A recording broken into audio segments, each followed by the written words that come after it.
Igual o Thales Mágico, né? Que é carioca, né? Flamengo. Se alguém evidenciou o que é aquele apelidinho lá de Flacachorra, e de fato, hoje o Corinthians no primeiro tempo fez o Flamengo de Flacachorra, virou nossa cadela. Eu até tava estranhando, eu falei, caralho, o que é isso? É a verdadeira Holanda em campo. Então se alguém evidenciou o Flacachorra foi hoje. Pena que terminou como terminou, né?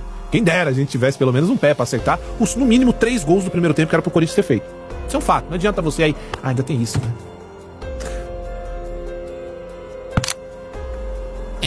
Vai começar essa porra, cara. Igual o Thales Mágico, né? Que é carioca, né? Flamengo. Porra, desses flamenguistas, caralho, que inferno!